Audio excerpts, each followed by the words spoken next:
बिस्मिल्लाहिर्रहमानिर्रहीम अस्सलाम वालेकुम। वेलकम करते हैं जी आपको आपके अपने चैनल इनर्ट केमिस्ट्री में आज हम बायोकेमिस्ट्री सीरीज़ का जो है वो आगाज़ करने जा रहे हैं।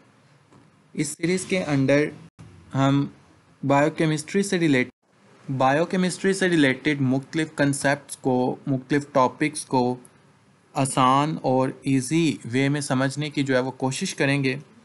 तो देखते हैं जी कि आज हमने कौन सा चैप्टर स्टार्ट करना है। तो चलते हैं जी अपने पहले चैप्टर की।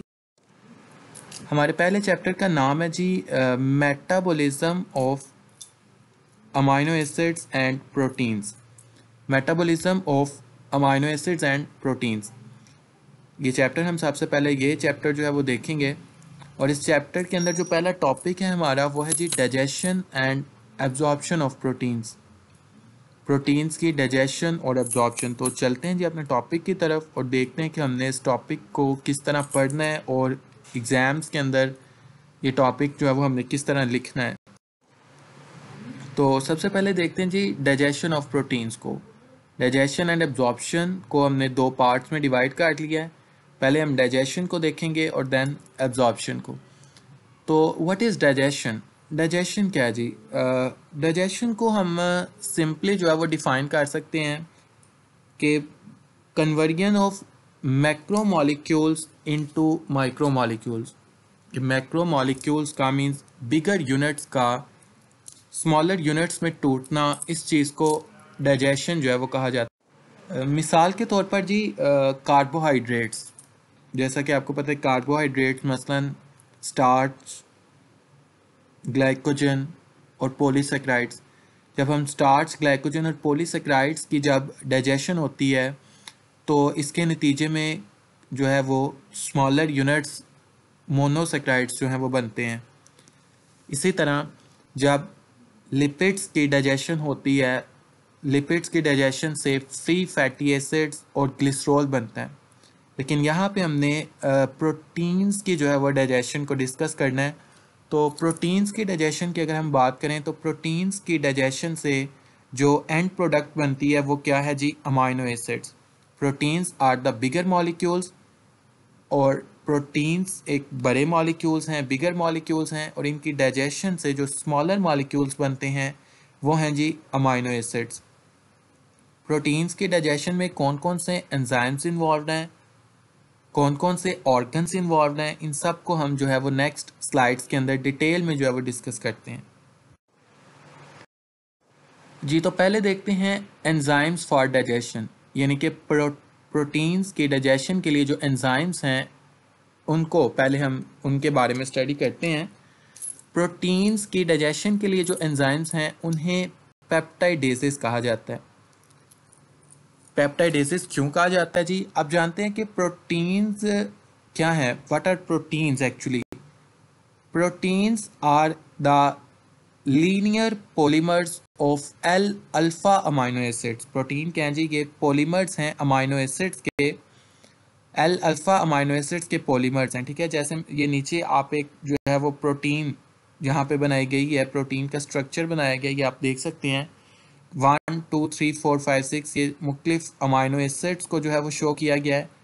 अब जानते हैं कि प्रोटीन्स अमाइनो एसिड से मिलकर बने होते हैं, और प्रोटीन्स के अंदर जो बॉन्ड होता है दो अमाइनो एसिड्स को जोड़ने वाला, उसको पेप्टाइड बॉन्ड कहा जाता है। तो पेप्टाइड बॉन्ड को तोड़ने के लिए जो एंजाइम्स होते हैं उन्हें पेप्टाइडेजेस कहा जाता है। पेप्टाइडेजेस को आगे दो कैटेगरीज में जो है वो डिवाइड किया गया है। एक है एंडोपेप्टाइडेजेस, जबकि दूसरे हैं एक्सोपेप्टाइडेजेस। एंडोपेप्टाइडेजेस क्या है जी? ये ऐसे एंजाइम्स हैं जो कि इंटरनल बॉन्ड्स के ऊपर जो है वो एक्ट करेंगे। ऐसे एंजाइम्स जो कि इंटरनल पेप्टाइड बॉन्ड्स के ऊपर एक्ट करेंगे उन्हें हम क्या बोलेंगे जी? एंडोपेप्टाइडेजेस। फॉर एग्जांपल, मिसाल के तौर पे आप ये देख सकते हैं कि ये नीचे हमारे पास एक प्रोटीन दी गई है, तो इसके जो इंटरनल बॉन्ड्स को अगर हमने तोड़ना है, मिसाल के तौर पर अमाइनो एसिड नंबर 3 और 4 के दरमियान मौजूद बॉन्ड को अगर हमने ब्रेक करना है तो वो कौन से एंजाइम्स ब्रेक करेंगे? एंडोपेप्टाइडेजेस। जबकि दूसरी क्लास है जी एक्सोपेप्टाइडेजेस। एक्सोपेप्टाइडेजेस ऐसे एंजाइम्स हैं जो कि आपके टर्मिनल रीजन्स पर मौजूद या आपके एंड रीजन्स पर मौजूद जो पेप्टाइड बॉन्ड्स हैं उनको तोड़ते हैं।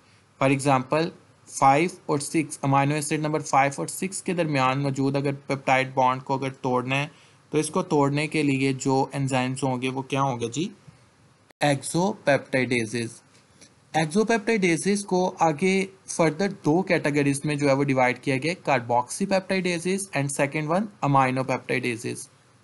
कार्बोक्सीपेप्टाइडेजेस ऐसे एंजाइम हैं जो कि कार्बोक्सिल एंड की तरफ एक्ट करेंगे, जबकि अमाइनोपेप्टाइडेजेस ऐसे एंजाइम्स हैं जो कि अमाइनो एंड की तरफ एक्ट करेंगे। ठीक है, तो ये था एंजाइम्स फॉर डाइजेशन के प्रोटीन्स की डाइजेशन के लिए कौन से एंजाइम्स हैं? पेप्टाइडेजेस एंजाइम्स हैं और आगे इनकी दो क्लासेस हैं। नेक्स्ट हम देखते हैं जी कि ऑर्गन्स कौन कौन से इन्वॉल्व हैं प्रोटीन्स की डाइजेशन के अंदर। जी तो स्टूडेंट्स, प्रोटीन्स की डाइजेशन में जो मेन जो ऑर्गन्स इन्वॉल्व हैं वो हैं जी स्टोमिक, पैनक्रियास एंड इंटेस्टाइन। तीन मेजर ऑर्गन्स जो हैं वो प्रोटीन्स की डाइजेशन में इन्वॉल्व हैं, स्टोमिक, मैदा, पैनक्रियास और इंटेस्टाइन। अगर हम बात करें कि प्रोटीन्स की डाइजेशन की, तो माउथ में, मुंह के अंदर प्रोटीन्स की जो है वो एज सच प्रोटीन्स की जो है वो कोई डाइजेशन नहीं होती, कोई भी किसी किस्म की जो है वो एज सच निग्लिजिबल, हम कह सकते हैं कि प्रोटीन्स की जो है वो बहुत ही निग्लिजिबल या no digestion in mouth. Next, जब आपकी फूड स्टोमिक के अंदर जाती है, मैदे में जाती है, तो वहाँ पे प्रोटीन की जो डाइजेशन है वो स्टार्ट होती है।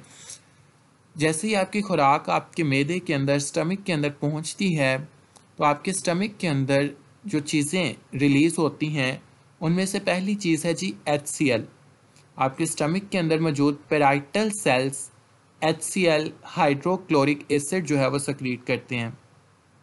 दूसरी चीज़ जो सक्रीट होती है वो है जी पेप्सिनोजन।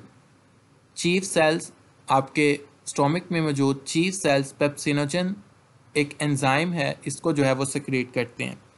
पहले देखते हैं जी कि इस HCl का हाइड्रोक्लोरिक एसिड का जो है वो क्या रोल है। HCl या फिर हाइड्रोक्लोरिक एसिड, इसके दो मेजर जो हैं वो फंक्शंस हैं। इसका पहला फंक्शन है डिनेचरेशन द प्रोटीन्स, या आपकी प्रोटीन्स को डिनेचर कर देता है। प्रोटीन्स की डिनेचरेशन से क्या मुराद है? प्रोटीन्स की डिनेचरेशन से मुराद है कि प्रोटीन्स के क्वार्टरनरी, सेकेंडरी और टर्शरी स्ट्रक्चर का टूटना। दोबारा सुन लें कि प्रोटीन्स की डिनेचरेशन से क्या मुराद है कि प्रोटीन्स के क्वार्टरनरी, सेकेंडरी और टर्शरी स्ट्रक्चर का, क्वार्टरनरी, टर्शरी और सेकेंडरी स्ट्रक्चर्स का टूटना, ये डिनेचरेशन ऑफ प्रोटीन्स कहलाता है। प्रोटीन्स जो हैं वो बहुत ही ज़्यादा कम्प्लेक्स मॉलिक्यूल्स होते हैं। जब HCl क्या करता है कि सबसे पहले इनके क्वार्टरनरी, टर्शरी और सेकेंडरी स्ट्रक्चर को तोड़ के सिर्फ एक सिंपल प्राइमरी स्ट्रक्चर को जो है वो बाकी रहने देता है। इससे क्या फ़ायदा होगा जी? इससे फ़ायदा ये होगा कि जो प्रोटीएज एंजाइम्स हैं उनके लिए आसानी हो जाएगी कि वो आसानी से फिर पेप्टाइड बॉन्ड्स को तोड़ सकेंगे। तो पहला HCl का रोल है कि ये एंजाइम प्रोटीन्स को डिनेचर करता है। प्रोटीन्स को डिनेचर करने से मुराद है कि प्रोटीन्स के क्वार्टरनरी, टर्शरी और सेकेंडरी स्ट्रक्चर का टूटना। जब प्रोटीन्स का क्वार्टरनरी, टर्शरी और सेकेंडरी स्ट्रक्चर टूट जाता है तो सिर्फ जो स्ट्रक्चर बचता है वो है प्राइमरी स्ट्रक्चर, और प्राइमरी स्ट्रक्चर के अंदर प्रोटीन जो एंजाइम्स हैं, जो प्रोटीएज एंजाइम्स हैं, वो इजीली जो है वो वर्क कर सकते हैं। सेकंड जो HCl का रोल है वो है जी पेप्सिनोजन को पेप्सिन में कन्वर्ट करना। ठीक है जी, पेप्सिनोजन को पेप्सिन में कन्वर्ट करना। और ये काम जो है वो कैसे किया जाता है? पेप्सिनोजन को पेप्सिन में कैसे कन्वर्ट किया जाता है? The conversion of pepsinogen to pepsin, pepsinogen को पेप्सिन में कन्वर्ट किया जाता है by the removal of 44 amino acids. 44 amino acids को रिमूव करके from the end terminal end. ठीक है, फॉर एग्जांपल, मिसाल के तौर पे फ़र्ज़ करें कि ये आपके पास एक प्रोटीन है, ये इसका जो है वो एंड टर्मिनल है, और ये जो है इसका सी टर्मिनल है। तो प्रोटीन्स ये आपके पास जो है वो पेप्सिनोजन है, पेप्सिनोजन को हमने जो है वो किस में कन्वर्ट करना है, पेप्सिन के अंदर। तो पेप्सिनोजन को पेप्सिन में कन्वर्ट करने के लिए पेप्सिनोजन का के जो एंड टर्मिनल है उससे 44 अमाइनो एसिड्स जो हैं वो रिमूव किए जाते हैं। ठीक है जी, ये HCl के दो काम हैं, पहला डिनेचरेशन ऑफ प्रोटीन्स और सेकंड पेप्सिनोजन को पेप्सिन में कन्वर्ट करना।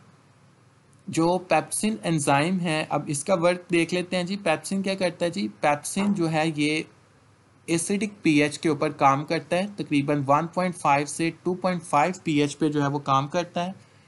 और ये आपका एक एंडोपेप्टाइडेज है। ये क्या है जी, एंडोपेप्टाइडेज। आपका जो पेप्सिन है ये एक एंडोपेप्टाइडेज है, यानी कि ये आपके इंटरनल पेप्टाइड बॉन्ड्स को जो है वो ब्रेक डाउन करेगा। आपके जो पेप्टाइड बॉन्ड्स, जो इंटरनल पेप्टाइड बॉन्ड्स हैं उनकी ब्रेक डाउन करेगा।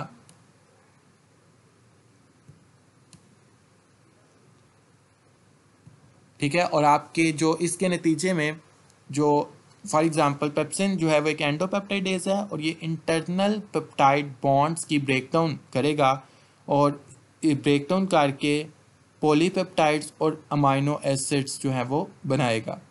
ये मेनली जो पेप्सिन है ये एक्ट करता है एरोमेटिक अमाइनो एसिड्स के ऊपर या फिर एसिडिक अमाइनो एसिड्स के ऊपर। ठीक है, तो ये थी डाइजेशन इन स्टोमिक। हाइड्रोक्लोरिक एसिड, HCl और पेप्सिनोजन के अलावा एक तीसरी चीज़ भी जो है वो स्टमक के अंदर सेक्रेट होती है। वो क्या है, वो है जी रेनिन। रेनिन क्या है, रेनिन जो है इसको काइमोसिन या रेनेंट भी जो है वो कहा जाता है। और ये इन्फेंट्स के अंदर जो छोटे बच्चे होते हैं, जो नामौलूद बच्चे होते हैं जो दूध पीते हैं, उनके अंदर जो है ये मेनली सेक्रेट होता है, जबकि ये अडल्ट्स के अंदर, यंग के अंदर जो है वो एब्सेंट होता है। रेनिन का काम क्या है जी, कि रेनिन जो है ये कर्डलिंग ऑफ मिल्क करता है। आपके मिल्क को जो है वो कर्डलिंग यानी कि कर्ड के अंदर चेंज करता है। कर्ड आप समझ सकते हैं कि गाढ़ा करता है, आपके दूध को थोड़ा गाढ़ा करता है। रेनिन क्या करता है जी, कि आपके दूध के अंदर मौजूद जो कैसीन है, कैसीन क्या है जी, आपके दूध में मौजूद प्रोटीन है, उसके ऊपर एक्ट करता है और उसको पैरा कैसीन में चेंज कर देता है। पैरा कैसीन कैल्शियम आयंस के साथ एक्ट करके कैल्शियम पैरा कैसिनेट जो है वो बनाता है। कैल्शियम पैरा कैसिनेट जो है ये इनसोलेबल कर्ड है। एक्चुअली होता क्या है इसमें कि आप जो छोटे बच्चे हैं, जो इन्फेंट्स हैं, वो मेनली उनका जो फूड होती है वो मिल्क ही होता है और मिल्क जो है वो बड़ा इजीली जो है वो फ्लो कर जाता है। तो आप स्टमक के अंदर जो है वो रेनिन की मदद से मिल्क को जो है वो इनसोलेबल कर्ड के अंदर जो है वो कन्वर्ट कर दिया जाता है, ताकि आपका जो मिल्क है वो ज़्यादा देर तक आपके स्टमक के अंदर स्टे करे और उसकी जो है वो अच्छे से उसकी डाइजेशन जो है वो की जा सके। ठीक है जी, एक दफ़ा दोबारा से देख लें जी कि रेनिन का क्या फंक्शन है। रेनिन सिर्फ अडल्ट इन्फेंट्स, छोटे बच्चों में पाया जाता है, छोटे बच्चों के स्टमक में रिलीज़ होता है और इसका मकसद क्या होता है, मिल्क को, दूध को गाढ़ा करता है ताकि वो दूध मैदे के अंदर, स्टमक के अंदर ज़्यादा देर तक स्टे कर सके और उसके ऊपर एंजाइम्स जो है वो अच्छे से वर्क कर सकें। अगर रेनिन नहीं होगा तो दूध जो है वो बड़ी तेज़ी से, जल्दी से स्टमक के अंदर से निकल के आगे इंटेस्टाइन की तरफ जो है वो चला जाएगा। तो रेनिन का जो है वो बेसिक ये फंक्शन है। और ये जो रेनिन है, RENNIN, this rennin is different from this renin. ठीक है, RENIN वाली रेनिन से ये रेनिन जो है वो डिफरेंट है। RENIN वाला जो रेनिन है ये एक्चुअली एक प्रोटियोलिटिक एंजाइम है जो कि किडनीज के अंदर जो है वो सेक्रेट होता है। ठीक है, गुर्दे जो है वो इसको सेक्रेट करते हैं। तो ये डिफरेंस जो है वो आपने जहन में रखना है।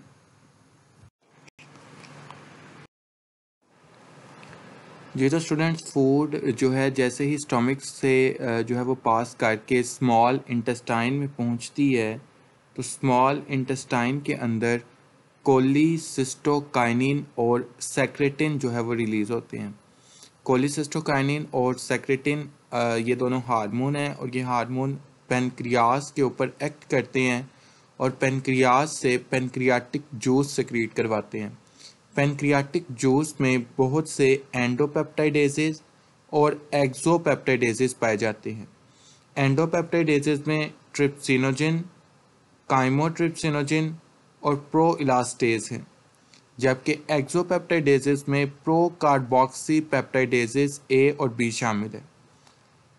ये सारे के सारे जो है एंजाइम्स हैं और ये इनएक्टिव फॉर्म में यानी कि जाइमोजन फॉर्म में पाए जाते हैं। इन इनएक्टिव फॉर्म्स को first of all active form में कन्वर्ट किया जाता है। मिसाल के तौर पे ट्रिप्सिनोजिन ये एक इनएक्टिव फॉर्म है।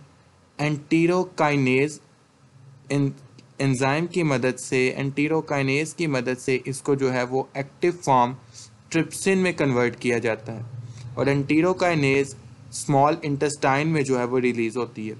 ट्रिप्सिनोजिन एंटीरोकाइनेज की मदद से ट्रिप्सिन में कन्वर्ट होता है और जैसे ही ये ट्रिप्सिन में कन्वर्ट होता है तो ये बाकी के इनएक्टिव एंजाइम्स काइमोट्रिप्सिनोजिन, प्रोइलास्टेज और प्रोकार्बोक्सी पेप्टाइडेज को भी एक्टिव फॉर्म में जो है वो कन्वर्ट कर देते हैं।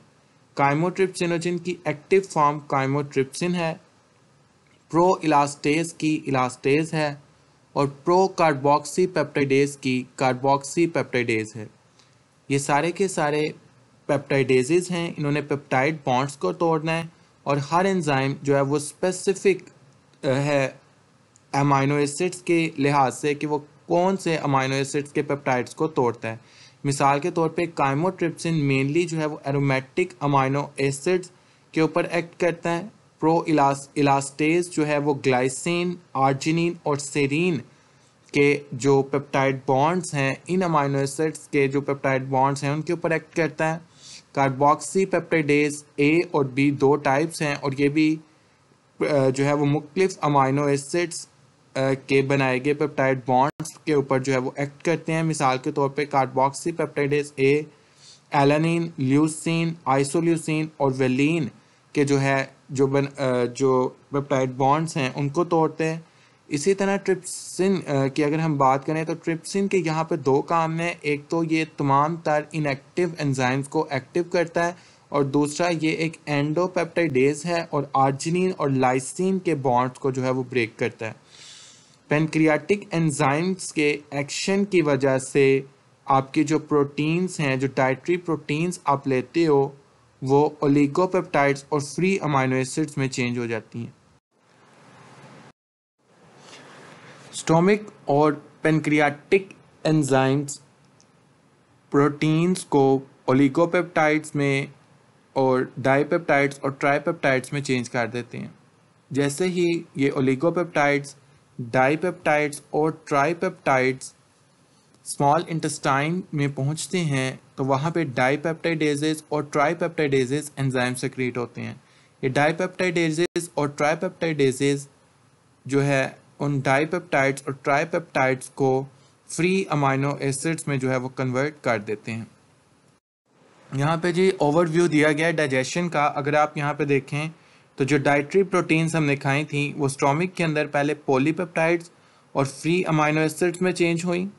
उसके बाद पेनक्रियाटिक एंजाइम के एक्शन से ओलिगोपेप्टाइड्स और अमाइनो एसिड्स में कन्वर्ट हुई। ये पॉलीपेप्टाइड्स और ओलिगोपेप्टाइड्स जैसे ही स्मॉल इंटेस्टाइन में पहुंचे तो डाइपेप्टाइडेजेस और ट्राइपेप्टाइडेजेस एंजाइम्स के एक्शन के साथ ये फाइनली जो है वो फ्री अमाइनो एसिड्स में जो है वो कन्वर्ट हो गए। तो हम कह सकते हैं कि जो प्रोटीन्स हम खाते हैं उनकी डाइजेशन से जो फाइनल प्रोडक्ट हमारे पास आती है वो है जी फ्री अमाइनो एसिड्स।